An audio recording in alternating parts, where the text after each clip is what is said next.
Hey, what's up, YouTube? Welcome back to another episode with What Think and Profit. Here we talk about business, finance, investment, anything that has got to do with getting the bag. So without wasting much time, let's get into it right away. Today, I'm about to interview some of the richest celebrities on the planet. I'm talking about people who didn't just become famous, but turned their fame into massive empires, made hundreds of millions of dollars, and in some cases, billions. From music moguls to Shark Tank legends. And later in this video, I'm gonna be interviewing a billionaire worth over $15 billion who owns the Miami Dolphins to find out how these celebrities actually got rich and whether fame is the ultimate cheat code for becoming wealthy. So let's go meet some of your favorite celebrities. Let's go.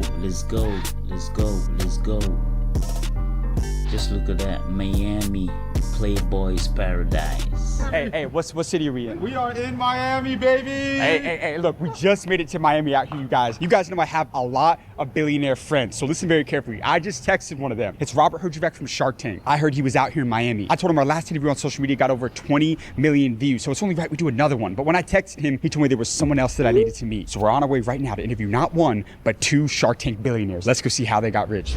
Excuse me, sir. It's the great show. How did you guys get rich? How do we do what? How did you get rich? Well, Kevin's not actually rich. I worked hard. The next thing you knew, old Jed's a millionaire. That's exactly what happened. Entrepreneurship is kind of a binary outcome. Not everything works, but when you get the big hit, wowie zowie, kiddies. What was your main business? Children's educational software advancing reading and math scores. Robert can't read or do math. It's true. Kevin is worth thousands of dollars. How about yourself, sir? I started a big tech company, unlike Kevin. What's the number one skill people should be looking to master in today's world? AI. AI. Beyond that, Wow. though, we're in the creator economy. We got Sales. You got to know sales. Robert's right. Forever, for the next 1,000 years, a great salesperson starts the month at zero, has a target, and hits it consistently. Men and That's women great. that consistently hit their sales targets are gold. Good salespeople sell a product. Great salespeople sell value. How old are you both? Robert's 106. I'm a vampire and I'm only 71. How old are you? 71. You're not He is- 70. Are you he is. 71? I know. I didn't even know that. Well, You he's look got amazing. 3 facelifts. No. Listen, I don't do facelifts. I do longevity. I work out every day. I eat the right food, and I'm amazingly good at what I do, staying healthy. How old are you, sir? How old are you? 64. Y'all both look amazing. Let me ask you this right now. I'm going to challenge you both. Take me back to the most life-changing conversation you ever had. What's the greatest piece of advice that you received throughout your career? Steve Jobs, he was a nasty guy. He said, there's only 3 things you have to get done every day. That's called the signal. Everything else that stops you from getting the 3 things done is the noise. If you understand what I'm telling you, you will be successful. I said, Steve, you're such an why would I believe you? He Wow. said, trust me. Get the 3 things done and avoid everything else during the day. The ratio has to be 80% signal, 20% noise, and you will be very successful. He was right. He was very right. How about yourself? What's the greatest piece of Warren advice? Avis, who started Avis Rent-A-Car, constant forward momentum. Every day, there are 2 or 3 things that advance the ball. Know what those are. Same signal, I think, right? I think it is. Warren and Jobs had the same signal. And we benefit from listening to these guys and ingraining it in our heads. There's always a mentor in your life. You just have to listen it. for it. Kevin, what's the biggest thing you've learned from Shark Tank over 18 years? What a you are. When you think about See, what I like about these billionaires is that they keep trolling each other, but they are dropping gems. They are dropping gems. We have a lot to learn from them. all the billionaires, the most successful people you both have met, what's that one trait they all have in common? Oh, easy. Great purpose. I've never met somebody with great wealth who doesn't have great purpose. They don't care about money. Billionaires don't care about money. So true. They're on a mission, and money just, it's amazing. If you're a great entrepreneur and you're so passionate about your business, you wake up one day saying, oh shit, I'm rich. But you don't stop working. Don't chase the money, chase the dream. The money Great will follow. advice. I know. And then when you Great get it, you buy some advice. good watches. Can we talk about my two pieces today? When Robert saw this Rolex, I cried. he cried. What's your name? Mr. Wonderful. Kevin O'Leary. And Who's he? And what's your name? Robert Herjavec. My final question, if me and you died tomorrow, if you had one more message to leave with the younger generation, I've got 23 million followers, what would that message be? Follow your gut. Follow your gut. Only 2 out of 10 people are going to be entrepreneurs. If you feel it, take the risk. Step out and do it. If it's in you, you can do it. Because here's the truth about the economy. 80% of the people in America work for 20% of the entrepreneurs. That's what really happens. sad. Are you one of the 20%? Go and get it. Love that. And yourself, your last message to the younger generation Great, right here. The joy is the journey. If you don't love it, you're not going to stick with it. Y'all have amazing advice. Thank you so Thank much for you. your time. Good I got, to see I you, got man. your They keep dropping great gems here, sorry if I keep pausing the video. It's true, because people think billionaires and millionaires, the wealthy, the ultra rich, they are ruthless, they are unscrupulous. But that's not the case. We live in an unfair world. You have to execute. You can't just sit down and expect money to fall from the skies. I really like them. I really like them. Contact already. I connect with all the billionaires I interview. Could I get your contact? Absolutely. Great interview. He's great. He's great. Guys, we just interviewed Kevin O'Leary and Robert Herjavec from Shark Tank. I asked them both the #1 skill people need to master in the business world today. And what did they say? AI. And Kevin O'Leary said something that hit hard. He said men and women who consistently hit their sales targets are gold. And honestly, that is exactly why I use Go High Level in all my companies. Go High Level is basically an all-in-one sales and marketing. First time, this is what he told me. AI is the greatest. So look, I have a very special surprise for you all right now. I am currently headed to go meet up with and interview legendary Rick Ross, okay? A lot of you guys know Rick Ross as a legendary hip-hop artist, right? He's made some of the biggest songs of all time. But guys, I will say this, 99% of music artists, 99% of rappers have not done what he's done going into the business world, building multi-million-dollar companies. Rick Ross is on his way to becoming a billionaire. This guy's worth hundreds of millions of dollars, and we're about to get $1 million worth of game from him on how he became one of the richest artists in the world. All right, guys, so we are Ricky Rose, aka Rick Ross, aka Officer Ricky. He came in the game as a gangster rapper. You know, he faked this old gangster persona, drug dealer, kingpin, kind of lifestyle. But he made it through. He's a very smart guy. You know, he has been picking up on other rappers, and it's like it's working out well for him. He's working out well for him. He's doing great, Ricky. At our destination any second now. Rick Ross is going to be pulling up. But here's the thing, guys. Look, I'm going to be cold approaching him the second he gets out of the car. I'm going to ask him when he made his first million, how he got rich, and I'm going to get the blueprint from him on how he really became wealthy, you guys. Let's go see what Rick Ross has to say. Let's go. Right Officer Ricky. He's made tons of money. Rick Ross. Excuse me, sir. Sir, how old were you when you became a millionaire? 28. How did you get rich, my friend? Music. Music. And what's your name? It's the biggest. Rick Ross. And I go all over the world interviewing billionaires to help the younger generation. Can I get 1 minute with you for the channel real quick? Why not? For the people that don't know, did you come from a lot of money? I wish. Yeah. I really wish. Did you have people that doubted you when you started out? It's people that, believe it or not, it's people that still doubt me. Why? That's just come with the game. Why don't you listen to them? I never listened to them. That's why I made it. You can't listen to nobody but yourself and your heart. But you've already made hundreds of millions of dollars throughout your career. You're still going. What keeps Rick Ross motivated, man? I'm doing what I love. Yeah. You know what I'm saying? It's amazing to be 20 summers in up from my first release and still get that love. How old are you? I just celebrated my 50th. Your longevity is admirable, man. You and I both know a lot of creators, whether it be artists, influencers, athletes, a lot of them go broke. You understood that building wealth through music was not enough. You had to have ownership in real businesses. Building wealth through music could be a lot for a lot of people, but it wasn't enough for what I wanted to achieve and experience. I understood my potential and I was gonna throw the dice, and that's what I did, and I did it a lot of different ways. When you were on stage with Grant Cardone, you said one of your rules is you never leave money on the table. For my Never. audience of 22 million people, can you break down that rule for us? You might have a store, and in your store, you may sell this shirt for $10. You may have someone that you know, someone that worked right across from you come into the store, and they only have $7 today, but they really want the shirt. I got you.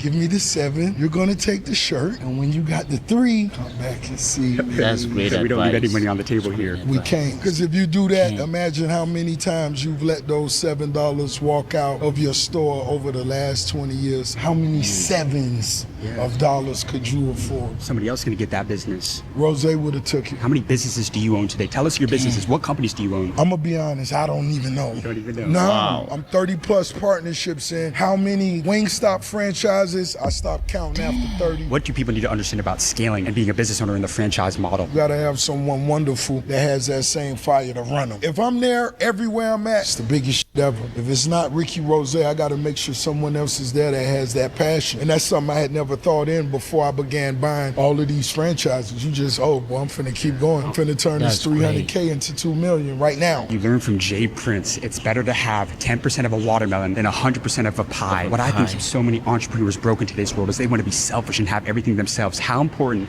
is it to delegate and let other people come in and have a piece of the pie rather than be greedy and have it all to yourself? Well, when it comes to great. me and myself, I believe in me controlling what I'm best at. And whatever my weaknesses are, let someone that's mastered that handle that for you. Make sure you covering all, just killing. You got to kill it. I'm going to challenge you real quick. Take me back to the most life-changing conversation you ever had. What's the greatest piece of advice that Rick Ross received in his lifetime? You got to have game if you want to get work. And I took that so many different ways. You can lay in the house and sit around bullshit.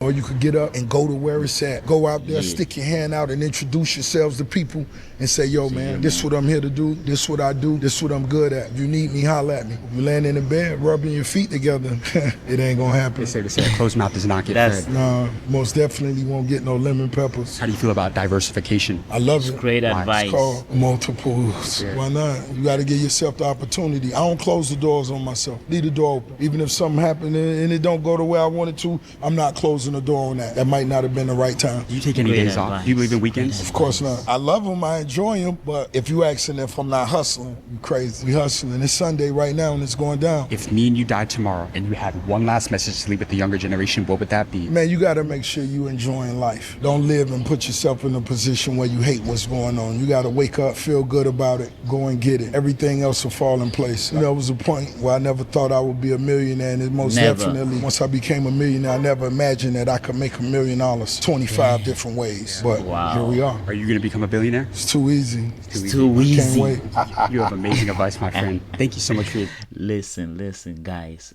Ricky just dropped a gem here. Let us make a case study here. He said he has how many Wingstop franchises? Like 30, right?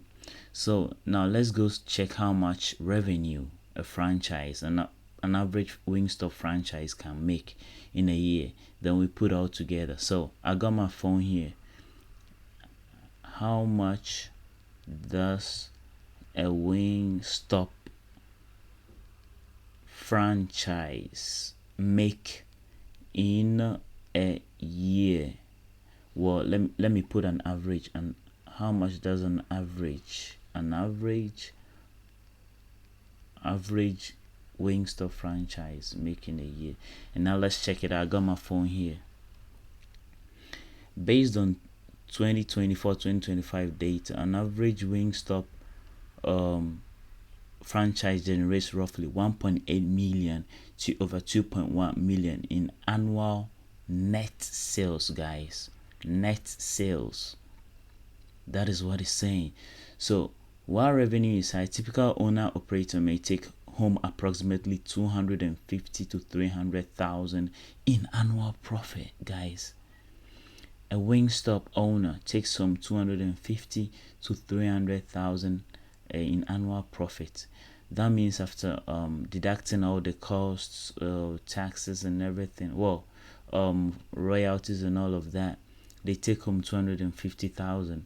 So let's make it 200,000, okay? 200,000 times the 30 franchises he owns. He said 30 plus, so let's make it 30 for a round figure, times 30. That means Rick Ross is taking home $6 million in annual profit from the franchise. Not talking about all the other investments he has made.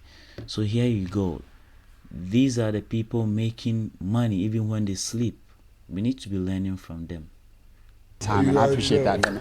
I connect with all the billionaires I interview. Could I get your contact? It's too easy. All right, you guys, the time has now come. Look, we are currently heading to the Miami Dolphins Stadium to interview Stephen Ross, the $17 billion man. Not only does he own the Miami Dolphins, but this guy started his business with $10,000 and built it into an 11-figure fortune. This guy's worth more than $10 billion. So I cannot wait to get the secrets from him on how he became rich and how you can follow in his footsteps and the exact blueprint that he used. Let's go. See what he has to say. All right, guys, look, so we just got to our destination. We're going to be How can one person be under the Miami controlling Dolphins. Now, here's the thing. We're doing this at $17 F1, right? We're in the Crazy, paddock man. club. We're in the suite. And as soon as he walks out here, I'm going to be cold approaching him, just like I do in a lot of my interviews. Now, he knows that I'm going to be doing it, but I'm still going to catch him off guard and go in there and ask him how he made his first billion and how old he was. So Go, we're going James. to wait. Any second now he's going to be coming out. We're going to interview the legend and the billionaire Stephen Ross. Let's go make some money, James. Go.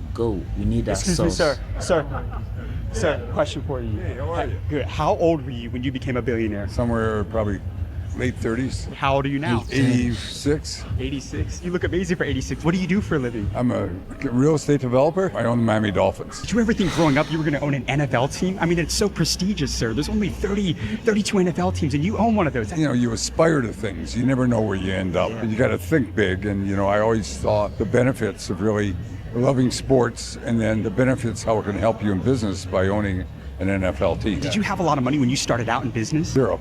Zero. So you didn't come from a rich family? No, I've built it all up without ever having another dollar from an investor. What's your name? Steve Ross. Steve, I'm going to challenge you. Take me back to the most life-changing conversation you ever had. What's the greatest piece of advice that you received throughout your career? It's really execution. You know, today everybody has ideas. It's the ability to execute. Ideas go to the grave. They go to the grave. And, you know, everybody, you walk around and there's I had that idea. I had that idea. You never did it. When you see opportunity, you have to act. Among yourself and all of the billionaires that you know, what is that one trait they all have in common? Think about your network, the most successful people. What is that one thing they all share? They love what they're doing. And I mean, it's not about the money. It's about the love of success and how that makes you feel and doing things that other people aren't doing and accomplishing that. Are you happy? Thrilled. You are. Couldn't be happier. Stephen, what keeps you so motivated? You have all the success anybody could ever dream of. And you're still building companies. You're still developing billions of dollars worth of real estate. You own a football team. What keeps Stephen Ross motivated? I mean, because you want to do things that are impactful. I don't find getting up and wanting to go play golf is something that's impactful. That's great for once in a while. But I mean, using your mind and really trying to have an impact and doing the right thing and seeing things grow, that's what keeps you, really motivated. You think everybody's built for entrepreneurship? No. Why not? Being an entrepreneur, you got to take risks. Were you ever afraid of risk? No. Why not? Because, I believe in myself, and if I fail, not everything works out the way you expect, but you just got to believe overall what you're doing. And you're doing something worthwhile. It's just not all about making money. You're giving back at the same time. And if you don't have that feeling of giving back, you lose that fulfillment of having done something. But your business was competitive. How did you stand out from competition? I always said, there's only room at the top. And I wanted to be the best in class. And that's the only place that I've really wanted to operate. I still believe that. You got to shoot to be the best. And you want your organization, the people, to believe in that and to create a team that can work together. So having that team was important. It helped you go further. Yeah, it's about people. You don't do it yourself. People will take you places that money can, I like to say. Exactly. What is the best city to do business in today's world? I think South Florida. I see Palm Beach County, West Palm Beach is probably offering the most amount of opportunity of any place. If you look at it from a business environment, state of Florida is probably the best business state. My final question for you. 86 years old today. Stephen, if me and you died tomorrow and you had one more message to leave with the younger generation, what would that be? If I could give you these last 30 seconds to give the younger generation the blueprint right here to really become successful, what's your last message to the younger generation? Understand yourself, know yourself, and then go for it. I love that. Thank you so much for your time, sir. You give beautiful advice, sir. And I like to connect with all the billionaires I interview. Could I get your contact? Yeah, sure. Thank you, sir. Guys, that's a wrap on today's video. I need you to stop right now. Like and subscribe for amazing content coming every week to the School of Hard Knocks. Every single week, I'm bringing you the biggest 8, 9, and 10-figure entrepreneurs on. Listen. These old money guys, they've got all the sauce. They've got all the gems that the new generation needs. They know how to make the money. They know how to make the world go round. These are the people we need to be learning from. How to invest, how to build wealth, and how to live life. What made me happy from this interview is that Stephen says that there is fulfillment in giving back. There are lots of billionaires who are behind philanthropic activities. They make donations, charity, they do all those good things that society needs. That is what we are all aspiring to be. Let's put in the work, because closed mouth don't get fed. That's what they say, and it's very true. Well, thanks to the School of Hard Knocks for this episode, and thank you for staying by. Peace. Ciao. Shalom.